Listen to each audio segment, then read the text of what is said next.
as I stood frozen in the dimly lit laboratory. The cold steel of the counter digging into my palms. I couldn't help but feel a sense of impending doom. The air was thick with the hum of machinery and the faint scent of disinfectant. But it was the figure standing before me that sent a shiver down my spine.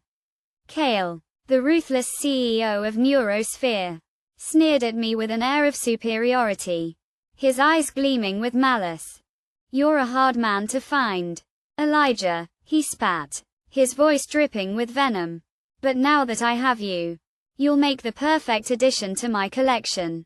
I knew what he meant. I was a sorcerer, one of the few who had managed to harness the power of magic in a world where technology reigned supreme. And Kael would stop at nothing to exploit my abilities for his own gain. I tried to summon a spell, but my mind was a jumble of fear and adrenaline. The lab was a maze of security cameras and motion detectors, and I knew I couldn't outrun Kael's goons. But I had to try. I took a step back, my eyes scanning the room for any sign of escape. That's when I saw her, Dr. Sophia Patel, the brilliant scientist who had been working with me to unlock the secrets of my magic. She was standing in the shadows, her eyes locked on mine with a desperate plea. Kael followed my gaze, and a cruel smile spread across his face. "Ah, yes, your little friend Sophia. She's been very cooperative. Haven't you, Doctor?" Sophia's eyes flashed with defiance. But I knew she was trapped. Kael had something on her. Something that made her do his bidding. I knew I had to act fast. I summoned every last shred of magic within me, feeling the familiar surge of energy coursing through my veins. But as I raised my hands to cast a spell, I felt a strange sensation, a sense of resistance, as if the very fabric of reality was pushing back against me. It was then that I realized the horrifying truth. Kael had been experimenting on me, using my own magic against me. I stumbled backward, my vision blurring. Sophia rushed to my side, her hands grasping for mine. "Elijah, I'm so sorry," she whispered, her voice trembling. "I didn't know what he was planning. I swear, I'll make it right." I looked into her eyes, and for a moment, I forgot about the danger that surrounded us. I forgot about the conspiracy that had brought us to this point. All I saw was the love and concern that shone in her gaze. But the moment was short-lived.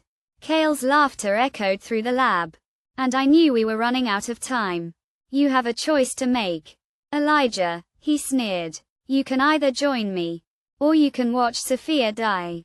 I felt a cold dread creeping up my spine as I looked at Sophia. I knew what I had to do. With a heavy heart, I made my decision. I would sacrifice my own freedom, my own magic, to save the woman I loved. I raised my hands, feeling the familiar surge of energy coursing through my veins. But this time, I didn't cast a spell. Instead, I let go of my magic, letting it dissipate into the air like smoke on the wind.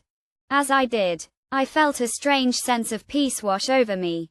I was no longer a sorcerer, no longer a tool for Kael to exploit. I was just a man, standing in a laboratory with the woman I loved. And in that moment, I knew that I had finally found what I had been searching for all along. Kael's face twisted in rage as he realized what I had done. "You fool," he spat. "You'll never be able to get your magic back." But I just smiled, feeling a sense of liberation wash over me. I didn't need my magic to be free. I had Sophia, and I had myself, and that was all that mattered.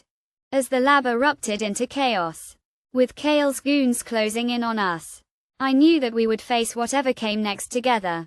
We would face it as two people, not as a sorcerer and a scientist, but as two human beings who had found love in the darkest of places. And as we walked out of the lab, hand in hand, I knew that I had finally let go of the past.